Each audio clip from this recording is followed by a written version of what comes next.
नमस्कार, स्वागत आपका न्यूज 24 पर। मैं आपके साथ पूजा राठौर शर्मा।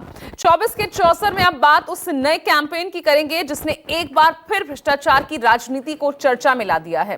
विपक्ष मोदी सरकार पर आरोप चस्पा कर रहा है कि मोदी सरकार ईडी सीबीआई का डर दिखाकर नेताओं को अपने पाले में ला रही है। और इसी बीच 2024 में एक नया मुद्दा ट्रेंड करने लगा है और वो है वॉशिंग मशीन। आरोप लगाया कि कैसे बीजेपी या एनडीए में शामिल हो जाने के बाद नेताओं के सारे पाप वॉशिंग मशीन में धुलने वाले कपड़े की तरह धुल जाते हैं। अब सवाल ये कि क्या सिर्फ मोदी सरकार में विपक्षी नेताओं पर कार्रवाई हुई या फिर पहले की सरकारें भी इसी परंपरा को साथ लेकर चलती रही। आज देखिए एनडीए और इंडिया की लड़ाई कैसे वॉशिंग मशीन पर आई।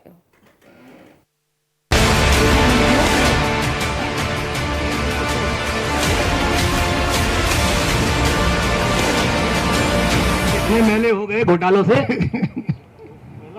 हाँ, और क्या मेला ही तो है। मशीन में जाओगे, धुलोगे, रह गया थोड़ा घोटाला रह गया, अच्छे से और साफ करो। साफ सुथरे होके अशोक चौहान बाहर निकले, क्लीन चिट।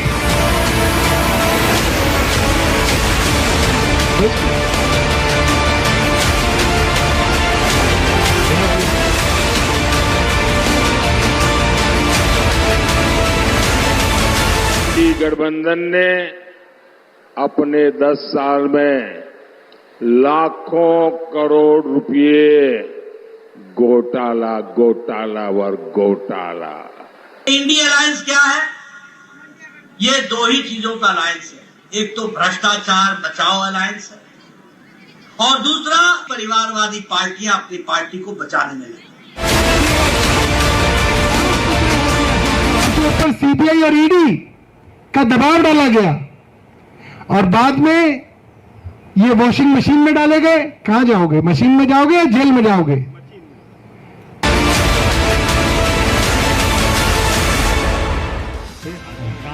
ये कैंपेन, ये वॉशिंग मशीन, ये हाई वोल्टेज ड्रामा। ये 24 की सियासत का सबसे बड़ा जन है। ये है ईडी, ये है सीबीआई और ये है भ्रष्टाचार मुक्त वॉशिंग मशीन। फ्री दवाई, हाँ फ्री दवाई दोगे जी? देंगे।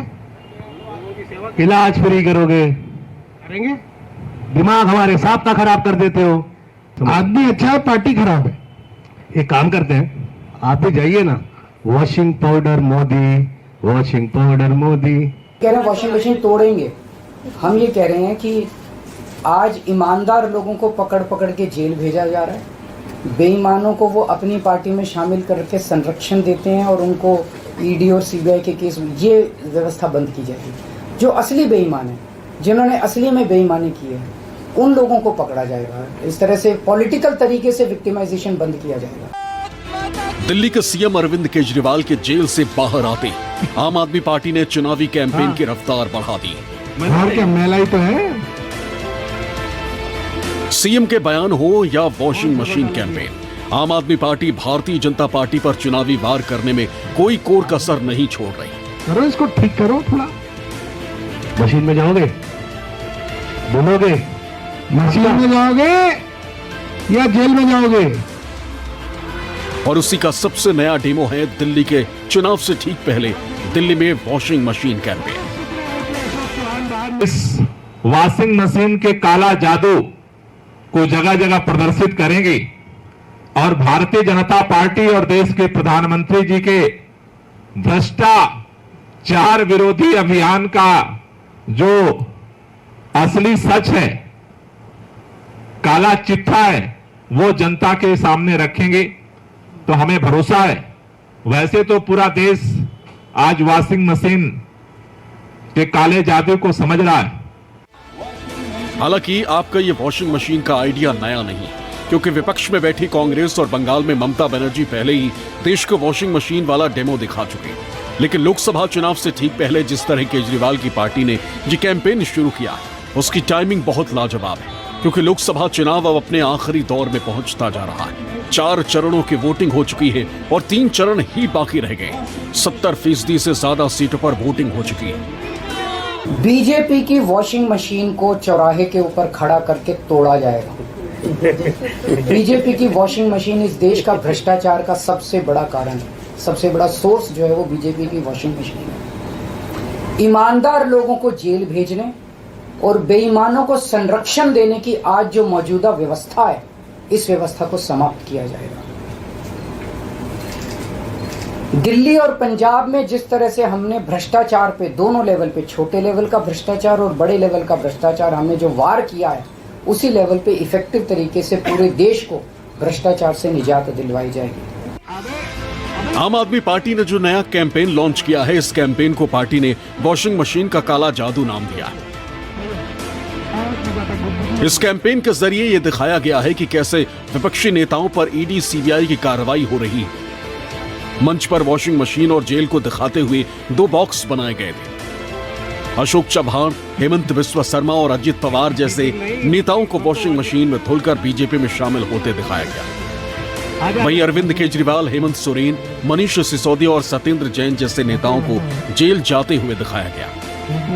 ये एक बहुत अच्छा तरीका है अपनी बात लोगों तक पहुंचाने का कि हम लोग जनता के बीच में जा रहे हैं और बता रहे हैं कि किस तरह से मोदी वॉशिंग मशीन 2014 के बाद पूरे देश के भ्रष्टाचारियों को पार्टी के साथ मिला के, उनका सहयोग लेके, उनको मंत्री बना के उनके दाग धुल रही है, उनके भ्रष्टाचार को धुल रही है। और ये कोई छोटा मोटा मामला नहीं। खुद प्रधानमंत्री ने अशोक चौहान को कहा कि कारगिल के विधवाओं के फ्लैट के पैसे खाए।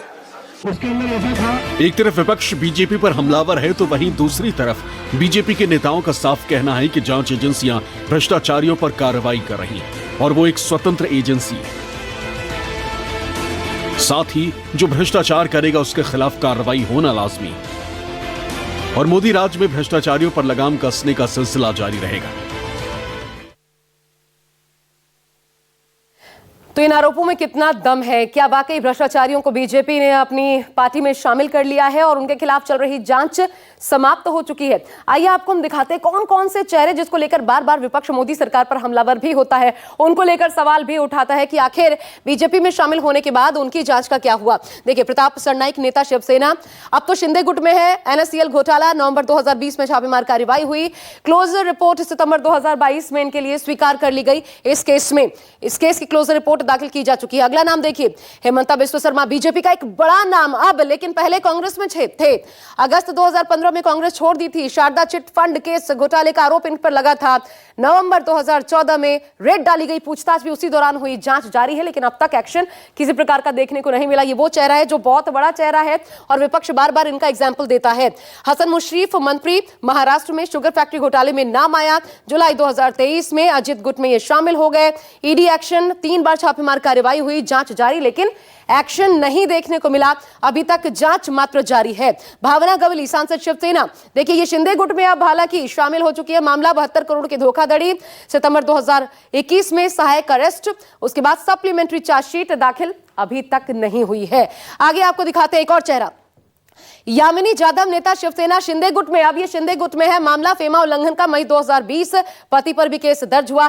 जांच जारी है इस मामले में भी, लेकिन एक्शन नहीं हुआ। ये लिस्ट यहीं पर नहीं थमती, बहुत लंबी फहरिस्त है। जरा इंतजार करके और बहुत धीरज के साथ देखिए। सीएम रमेश, नेता बीजेपी में शामिल हुए जून 2019 में। छोड़ी कौन सी पार्टी थी? टीडीपी, तेलुगु देशम पार्टी छोड़ी थी। 100 करोड़ की धोखाधड़ी का इनके ऊपर केस था। अक्टूबर 2018 में छापेमार कार्रवाई तक हुई, लेकिन एक्शन, उसके बाद बीजेपी में शामिल हुए तो फिर एक्शन नहीं देखने को मिला। यही आरोप विपक्ष लगाता है और यही आरोप दरअसल तथ्य भी है। रविंदर सिंह, ये नेता बीजेपी के हैं। फेमा उल्लंघन का केस इन पर कांग्रेस इन्होंने छोड़ी थी। कब? 2021 में।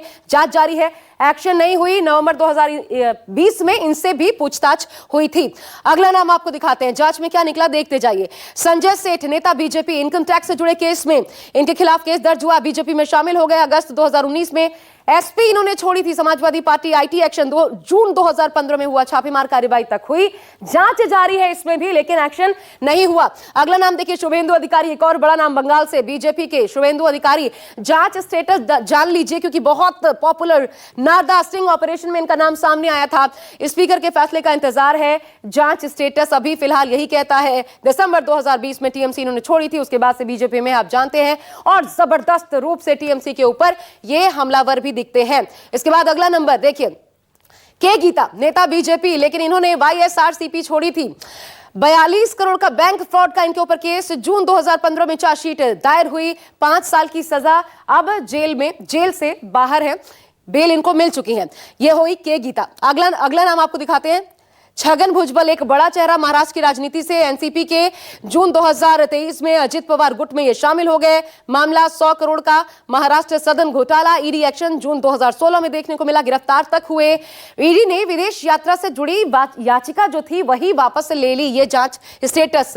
एक और जो कि बेनतीजा रही जांच, कृपाशंकर सिंह, नेता बीजेपी के, बीजेपी में कब शामिल हुए, 2021 में कांग्रेस छोड़ी इन्होंने, 2019 में आय से अधिक संपत्ति का मामला, ईओडब्ल्यू का एक्शन हुआ, बेनतीजा ये जांच रही, इस पर भी कोई नतीजा सामने नहीं आ पाया। ये वो तमाम बड़े नाम हम आपको दिखा रहे हैं जिसको लेकर विपक्ष बार बार बीजेपी पर आरोप लगाता है।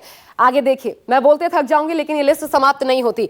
दिगंबर कामत, नेता बीजेपी के, लुइस बोजो घोटाला मामले में इनका नाम सामने आया। इन्होंने भी कांग्रेस छोड़ी थी और बाद में ये बीजेपी में शामिल हो गए। अदालत में सुनवाई जारी है इस मामले की, अभी तक कोई एक्शन हुआ नहीं है, कोई फैसला नहीं हुआ है। अशोक चव्हाण, एक बड़ा नाम, कद्दावर नाम, कांग्रेस का, अब तो बीजेपी के हैं। कांग्रेस इन्होंने फरवरी 2024 में ही छोड़ी थी, उसके बाद बीजेपी में शामिल हो गए। आदर्श हाउसिंग घोटाले में, एक बड़ा घोटाला महाराष्ट्र का, उसमें नाम आया, कोर्ट में इस मामले की भी सुनवाई जारी है। ये वो तमाम नाम हम आपको दिखा रहे हैं जिनको लेकर के विपक्ष हमला करता है। नवीन जिंदल, अब इसी फरवरी में इन्होंने भी बीजेपी का दामन थाम लिया। ये पहले कांग्रेस में हुआ करते थे, कांग्रेस इन्होंने छोड़ दी और फिर उसके बाद बीजेपी में शामिल हो गए। कोल ब्लॉक आवंटन मामला, एक बड़ा घोटाला जिसमें इनका नाम आया था। जांच स्टेटस देखिए, 2016-2022 आप देख रहे हैं, चार्जशीट 16 में दायर हुई, छापेमारी 22 तक चलती रही।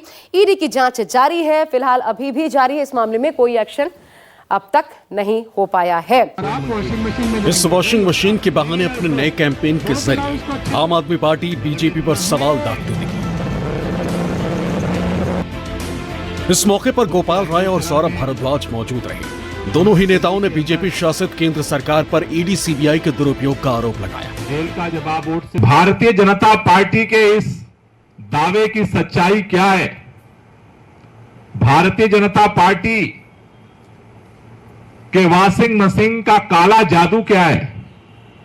ये काला जादू अभी आपके बीच में हमारे दिल्ली सरकार के कैबिनेट मंत्री सौरभ भारद्वाज जी और पूरी टीम आपके सामने वॉशिंग मशीन का काला जादू अभी प्रदर्शित करेगी, उसका डेमो करेगी।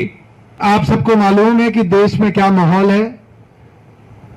देश आज ये 2 एजेंसियां ही चला रही हैं, ये है ईडी, ये है सीबीआई। और जब केंद्र सरकार का मन पर चलता है, किसी भी नेता के खिलाफ ईडी और सीबीआई को छोड़ दिया जाता है। असली सच है। आपका साफ कहना है कि एनडीए में भी कई नेता ऐसे हैं जिन पर भ्रष्टाचार का आरोप है, लेकिन उन पर कार्रवाई नहीं। हमें भरोसा है। साथ ही विपक्ष का कहना है कि 2024 में बीजेपी डरी हुई है, उसे डर सता रहा है कि कहीं उसके हाथ से केंद्र की सत्ता न चली जाए। ऐसे में नेताओं को डरा धमकाकर ईडी सीबीआई का डर दिखाकर बीजेपी में शामिल कराया जा रहा है। इसलिए आपने इस डेमो में कुछ एनडीए के नेताओं के नाम के साथ साथ उन पर क्या आरोप था वो भी गिनाए। इतने मैले हो गए घोटालों से। हाँ, और क्या मेला ही तो है। मशीन में जाओगे, बोलोगे, रह गया थोड़ा घोटाला, रह गया, अच्छे से और साफ करो। साफ सुथरे होके अशोक चौहान बाहर निकले, क्लीन चिट। अजीत पवार के विषय में मोदी जी ने क्या कहा था? चलाइए अजीत पवार का, लेके आओ इसको। आराम से मशीन में चला गया, बॉस बन जाएगा, रुक जाओ। अजीत पवार के विषय में मोदी जी ने क्या कहा था? चलाइए अजीत पवार का, लेके आओ इसको। आराम से मशीन में चला गया, बॉस बन जाएगा, रुक जाओ। विपक्ष भले ही लगातार मोदी सरकार पर नेताओं को ईडी का डर दिखाकर अपने पाले में लाने की बात कर रहा हो, लेकिन पीएम मोदी ने संसद में साफ कर दिया था कि जो भी भ्रष्टाचार करेगा उसके खिलाफ सख्त से सख्त कार्रवाई होगी। जांच करना ये एजेंसियों का काम है। एजेंसियां स्वतंत्र होती हैं और संविधान ने उनको स्वतंत्र रखा हुआ है, और जज करने का काम न्यायाधीश का है। जज करने का काम न्यायाधीश का है और वो अपना काम कर रहे हैं। और अध्यक्ष जी, मैं इस पवित्र सदन में फिर से दोहराना चाहूंगा, जिसको जितना जुल्म मुझ पर करना है कर ले, मेरी भ्रष्टाचार के खिलाफ लड़ाई चलती रहे। जिसने देश को लूटा है उनको लौटाना पड़ेगा, जिन्होंने देश को लूटा है उनको लौटाना पड़ेगा। ये मैं देश को इस सदन की पवित्र जगह से वादा करता हूं। जिसको जो आरोप लगाना है लगा लें, लेकिन देश को लूटने नहीं दिया जाएगा और जो लूटा है वो लौटाना पड़ेगा। हालांकि विपक्षी नेताओं पर कार्रवाई का दौर सिर्फ मोदी सरकार में ही नहीं हो रहा, इससे पहले की सरकारों में भी ऐसा होता आया है। जब देश में यूपीए की सरकार थी तो सुप्रीम कोर्ट ने 2013 में टिप्पणी की थी। सीबीआई सरकार का तोता है। केंद्र में बैठी सरकार अपने मातहत काम करने वाली एजेंसियों का इस्तेमाल राजनीतिक विरोधियों के खिलाफ कर रही है। चुनावी मौसम में ईडी और सीबीआई के बढ़ते एक्शन ने सवाल उठाया है कि आखिर सारे एक्शन विपक्षी पार्टियों और उनके नेताओं पर ही क्यों। साथ ही लगातार नेताओं के बीजेपी में शामिल होने से भी विपक्ष इसे मुद्दा बना रहा। ये सवाल तब भी सामने आते थे जब कांग्रेस या यूपीए की सरकारें रही, लेकिन जिस तेजी से पिछले कुछ महीनों में केंद्रीय एजेंसियों ने अपनी जांच का दायरा बढ़ाया है और नेताओं का दल बदल चल रहा है, वो सवाल तो खड़े करेगा ही, लेकिन जवाब देगा कौन?